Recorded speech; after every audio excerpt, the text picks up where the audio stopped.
మిగతా వార్తలకు వద్దాం. పవిత్ర పుణ్యక్షేత్రం తిరుపతిని మద్య రహిత ప్రాంతంగా ప్రకటించాలని డిమాండ్ చేస్తూ వైఎస్ఆర్ కాంగ్రెస్ పార్టీ మహాధర్నా నిర్వహిస్తోంది. నేటి నుంచి 2 రోజుల పాటు నిరవధిక దీక్షలకు పూనుకుంది. తిరుపతి ఆర్టీసీ బస్టాండ్ సమీపంలో గాంధీ విగ్రహం ఎదుట ఎమ్మెల్యే భూమన కరుణాకర్ రెడ్డి నేతృత్వంలో వందలాది మంది నిరవధిక దీక్షలో పాల్గొంటున్నారు. తిరుపతిలో మద్యం షాపులకు వ్యతిరేకంగా వైఎస్ఆర్ కాంగ్రెస్ పార్టీ చేపట్టిన ఈ ఉద్యమానికి మహిళలు పెద్ద ఎత్తున సంఘీభావం ప్రకటిస్తూ నిరసన దీక్షలకు హాజరవుతున్నారు. మరిన్ని వివరాలు మా కరెస్పాండెంట్ మధుని అడిగి తెలుసుకుందాం. మధు, చెప్పండి, వైఎస్ఆర్సీపీ ప్రధాన డిమాండ్ ఏంటి?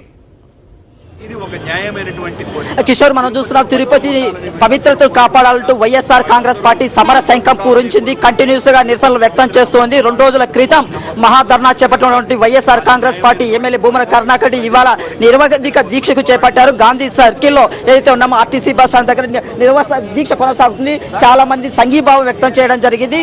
ఉదయం నుంచి సర్వమత ప్రాంతాల వివిధ వర్గాల నుంచి వచ్చిన వాళ్ళు, ప్రజా సంఘాలు అందరూ కూడా మద్దతు తెలుపుతూనే ఉన్నారు. ప్రస్తుతం కరుణాకర్ రెడ్డి నిరవధిక దీక్ష దగ్గర ఉన్నారు. తిరుపతిని చాలా కాలం, ఎందుకంటే ఆధ్యాత్మిక కేంద్రంగా ఉన్నటువంటి తిరుపతిని ఖచ్చితంగా మద్య రహిత ప్రాంతంగా ప్రకటించాలని చాలా కాలంగా భూమన కరుణాకర్ దీక్ష చేపడుతున్న నేపథ్యం చూస్తున్నాం. ఆందోళన చేపడుతున్న పరిస్థితి చూస్తున్నాం. ప్రస్తుతం కరుణాకర్ మీడియాతో మాట్లాడుతూ మరికొన్ని వివరాలు తెలుసుకున్నాడు.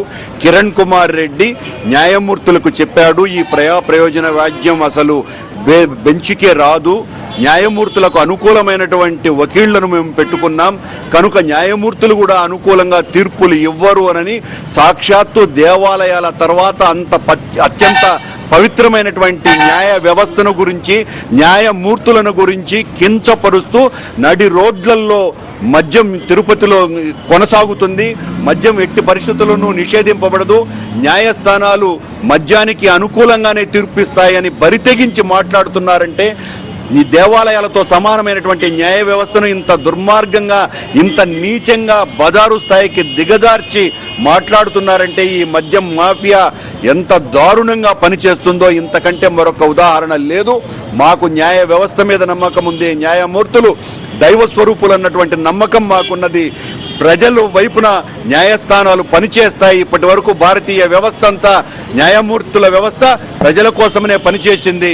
ఈ న్యాయమూర్తులను గురించి, న్యాయ వ్యవస్థను గురించి ఈ మద్యం వ్యాపారస్తులు కిరణ్ కుమార్ రెడ్డి అండ చూసుకొని తమకు అనుకూలమైనటువంటి వాళ్లను వకీళ్లుగా పెట్టుకున్నామని ఇంత నీచంగా మాట్లాడడం వెనుక ఉన్నటువంటి కుట్రను అర్థం చేసుకోవాల్సిందిగా మొత్తం యావత్ జాతిని నేను కోరుకుంటున్నా.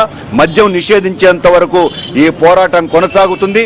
మద్యం నిషేధించాలన్నటువంటిది పీఠాధిపతుల దగ్గర నుంచి సామాన్య మహిళ వరకు ప్రతి ఒక్కరూ కోరుకుంటున్నటువంటి ఆలోచన.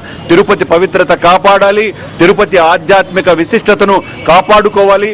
తిరుపతిలో వేల సంవత్సరాల చరిత్ర ఉన్నది. ఇక్కడ ప్రతి ఒక్క చాలా కాలంగా సీఎం కిరణ్ ఒకటే అంటున్నారు, తిరుపతి పవిత్రత కాపాడతామని.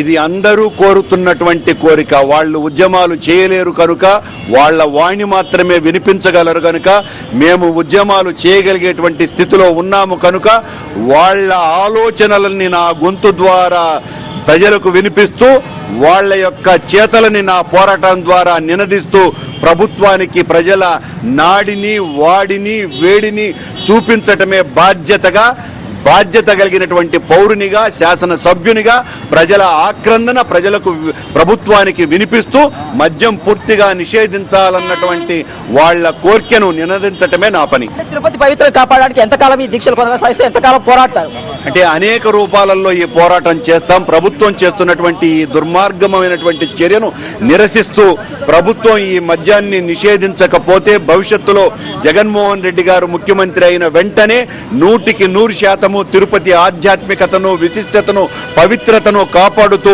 తిరుపతిలో మద్యం నిషేధించే విధంగా చర్యలు తీసుకుంటాం. మొత్తం మీద తిరుపతి పవిత్రత కాపాడడానికి వైఎస్ఆర్ కాంగ్రెస్ పార్టీ కంకణబద్ధులై ఉన్నది. ఇది ఖచ్చితంగా జగన్మోహన్ రెడ్డి సీఎం అయిన తర్వాత తిరుపతి పవిత్రత కాపాడడానికి తిరుపతి ఖచ్చితంగా మద్యపాన రహిత ప్రాంతంగా ప్రకటిస్తామని ఎమ్మెల్యే భూమన కరుణాకర్ రెడ్డి స్పష్టం చేస్తున్నారు. ఈ కార్యక్రమాలు నిరంతరం కొనసాగుతూనే ఉంటాయి. ఇప్పటికైనా ప్రభుత్వం స్పందించాలి. ప్రభుత్వం ఇప్పటికైనా తిరుపతి పవిత్రతను కాపాడడానికి తిరుపతిని మద్యపాన రహిత ప్రాంతంగా ప్రకటించాలనేసి కూడా ఇక్కడ ఉన్న వాళ్ళు ప్రతి ఒక్కరు డిమాండ్ చేస్తున్నారు. ఇక్కడ చాలా మంది ఉన్నారు, వారితో కూడా మాట్లాడించే ప్రయత్నం చేస్తారు. ఇవాళ ఈ జరుగుతున్న ఉద్యమం పట్ల మీరు ఎలాంటి సంఘీభావం తెలుపుతున్నారు? ఈరోజు కరుణాకర్ రెడ్డి గారు తిరుపతిని మద్యరహిత ప్రాంతంగా ప్రకటించాలని గతంలో నిరాహార దీక్ష చేయడం జరిగింది. అదేవిధంగా కోర్టులో వాద్యం వేయడం జరిగింది, రాస్తారోకో చేయడం జరిగింది. దానికి అనుబంధంగానే ఈరోజు నిరవధిక నిరాహార దీక్ష చేపడతా ఉన్నారు.